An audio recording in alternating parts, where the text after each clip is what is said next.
नमस्कार, आप देख रहे हैं द इंडियन ओपिनियन और इंडियन ओपिनियन के खास कार्यक्रम इनसाइड स्टोरी में आपका स्वागत है। आज हम चर्चा करेंगे देश के गृह मंत्री अमित शाह की। अमित शाह जब भाजपा के अध्यक्ष थे तो उनकी सफलता की बड़ी चर्चा होती थी।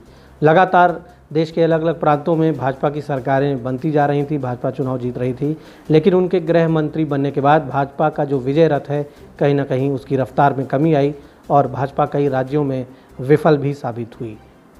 इसके अलावा जब से वह गृह मंत्री बने हैं तमाम चुनौतीपूर्ण मामले देश में सामने आए। अब कोरोना वायरस जो है वो एक बड़ी चुनौती देश के सामने बन गया है। इसको रोकने में भी, नियंत्रित करने में भी गृह मंत्रालय की बड़ी भूमिका है, क्योंकि जब विदेशी नागरिकों का देश में आना शुरू हुआ और हम सब जानते हैं कि कोरोना वायरस भारत में विदेशी नागरिकों के ही जरिए फैला है, उस पर नियंत्रण लगाने की भी पहली जिम्मेदारी गृह मंत्रालय की थी, क्योंकि कोई भी विदेशी नागरिक जब देश में दाखिल होता है तो उसकी मूवमेंट पर नज़र रखना, उसकी सारी गतिविधियों पर नज़र रखना गृह मंत्रालय का काम होता है। और गृह मंत्रालय की हर विदेशी नागरिक के बारे में गृह मंत्रालय के पास पूरी जानकारी होती है। कांग्रेस के सीनियर लीडर पीएल पुनिया ने अमित शाह की कार्यशैली पर सवाल खड़ा किया है। बतौर गृह मंत्री उन्होंने अमित शाह की कार्यशैली की सफलता पर एक बड़ा प्रश्न चिन्ह लगाया है। फ़ोन लाइन के जरिए पीएल पुनिया कुछ कह रहे हैं अमित शाह के बारे में, आप सुनिए। पुनिया साहब, स्वागत है आपका द इंडियन ओपिनियन पे। अमित शाह जी जब से गृह मंत्री बने हैं, उनके कार्यकाल को, उनकी कार्यशैली को और उनका जो टेन्योर अभी तक गृह मंत्री के रूप में आपके सामने है, किस तरह से आप देखते हैं? चाहे वो दिल्ली दंगों की बात हो, चाहे अब कोरोना वायरस का जो फैलाव विदेशी नागरिकों के जरिए हो रहा है, उसको रोक पाने में कहाँ तक वो और उनका गृह मंत्रालय सफल दिखाई पड़ रहा है? दिल्ली में बैठ के और दिल्ली के दंगे हुए और उस दंगों को बढ़ाने में इनकी भूमिका के आरोप लगे हैं कि कहीं ना कहीं पुलिस को भड़काना, पुलिस को कार्रवाई के लिए करना, जिसकी वजह से उत्तेजना फैलना, जिसकी वजह से भारतीय जनता पार्टी और उसके संगठन के लोग प्रो सीए जुलूस निकाल के और उनसे भिड़ंत कर देना बड़ी आश्चर्य की बात नहीं लगती है। तो मुख्यतः उनका है, जाहिर है कि जहाँ जो टेक्निकल साइड है, जो इलाज कराने का, वो काम जरूर स्वास्थ्य मंत्रालय का है, लेकिन बाकी चीजें विदेशों के एंट्री कंट्रोल करना, वीजा को कंट्रोल करना, देना नहीं देना, ये सब गृह मंत्रालय का काम है। इसमें भी इनकी कहीं भूमिका नहीं है, कहीं जाके दिखाई नहीं देते, यहाँ तक कि मीटिंगों में नहीं दिखाई देते। केवल बताया जाता है, सूत्रों से बताया जाता है कि गृह मंत्री जी ने मीटिंग ली जिसमें फला फला आए, ले आए। कहाँ मीटिंग हुई कि नहीं हुई, ये अपना एक अलग ही विषय है। तो चाहे दिल्ली के दंगे हों, चाहे ये कोरोना वायरस का जो संकट है, उससे जूझने की सरकार के जो प्रयास हैं, कहीं भी इनकी प्रभावशाली भूमिका गृह मंत्री के रूप में दिखाई दी नहीं। जो आरोप अभी लगता है कि साहब जमात की वजह से अगर कोई प्रॉब्लम हुई, अगर कोई लापरवाही हुई, तो उसको भी नियंत्रण करने में आप देख रहे हैं कि गृह मंत्रालय मजबूत नहीं साबित हुआ है?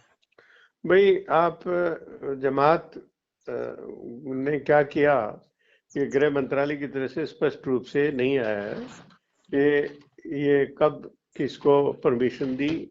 और पुलिस तो सीधे गृह मंत्रालय के अंडर में है, और कोई इस तरह की कोई आयोजन होता है तो उसकी परमिशन पुलिस से ली ही जाती है, और उन्होंने पुलिस से परमिशन ली थी। और उसी समय ये महाराष्ट्र में भी, मुंबई में शायद करना चाहते थे इस तरह का आयोजन तबलीग जमात का, तो उन्होंने रिफ्यूज कर दी इस परिस्थितियों को देखते हुए। तो ये जानते हुए कि इस कार्यक्रम में बाहर से भी लोग आते हैं, काफी लोग जमा होते हैं, जो परिस्थितियां बनी हुई थी मार्च में ही लॉकडाउन वगैरह डिक्लेयर कर, फरवरी के एंड में 25 तारीख से लॉकडाउन डिक्लेयर था, उसके बावजूद लोगों को आने जाने दिया और ये सब पूरा हुआ। अब कोई ये आरोप तो नहीं लगाया जा सकता कि जानबूझ के वो कोरोना वायरस को यहाँ ले आए और यहाँ पर फैला दिया। तो ये आपकी जो बीमारी है, तो ये देखना, अगर ये थे तो वो मरीज थे, विक्टिम्स थे, तो उनको सफर करके जबरदस्ती लेके उनका इलाज कराना, उनकी टेस्टिंग करना, ये तो प्रशासन की जिम्मेवारी थी ना। और अभी तक ये ढूंढ रहे हैं कि वहां चले गए, उधर चले गए, जब ये मालूम था अच्छी तरह से। और पुलिस विभाग इनके अंडर में है। जो निजामुद्दीन पुलिस स्टेशन है उसकी, और जो निजामुद्दीन जो तबलीग जमात का फंक्शन हुआ था, वो लगी हुई दीवार है, मतलब एक दूसरे एडजॉइनिंग है। जरा सी कोई बात होती है तो एक दूसरे को पता लगता है कि वहाँ क्या हुआ। लेकिन उसके बाद भी इतना बड़ा फंक्शन हो गया, इतने सारे लोग वहां पर रह रहे थे, और फिर कह रहे हैं कि साहब ये चोरी छुपे कर रहे थे। चोरी छुपे थोड़ी होता है ये काम वहाँ। और मैं समझता हूँ कि इसमें भी अपनी कमजोरी को, अपने जो दोष है उसको छुपाने के लिए वो आप भले ही किसी पर आरोप लगाते रहे। मैं तबलीग को साथ समर्थन नहीं करता हूँ, किसी भी सूरत में नहीं समर्थन करता हूँ। जब पता लग गया था कि हाँ ये बीमारी है, इन्फेक्शन है, तो उनको सबको आगे आके वॉलंटियर करके, आगे आके टेस्टिंग के लिए वॉलंटियर करना चाहिए था और सहयोग करना चाहिए था। लेकिन अभी भी छुपे हुए हैं, मिल नहीं रहे हैं, तो ये उनका दोष है, पूरी तरह से दोष है। लेकिन सरकार की जानकारी में सब कुछ हो रहा था और उसके बावजूद ये कोई प्रभावी कदम नहीं उठा सके, तो ये दुर्भाग्य है और इनका अपना फेल्योर है। तो आपने सुना कांग्रेस सांसद पीएल पुनिया ने कहा कि गृह मंत्री के रूप में अमित शाह का जो परफॉर्मेंस है उस पर बहुत सारे सवाल खड़े हो रहे हैं। न सिर्फ दिल्ली दंगों की बात है, कोरोना वायरस एक बहुत बड़ा संकट है। कोरोना वायरस लगातार हमारी अर्थव्यवस्था को बर्बाद कर रहा है, करोड़ों लोगों के लिए मुसीबत बन गया है, क्योंकि लॉकडाउन की वजह से उनके रोज़गार छीन गए हैं। और गृह मंत्रालय इसमें सबसे ज़्यादा प्रभावी काम कर सकता था शुरू से ही, क्योंकि ये विदेशियों के ही जरिए फैला है। बार बार इस बात पर हम जोर दे रहे हैं कि कोरोना वायरस भारत में विदेशियों के जरिए फैला, विदेश से आने वालों के जरिए फैला, चाहे वो हमारे ही नागरिक रहे हों।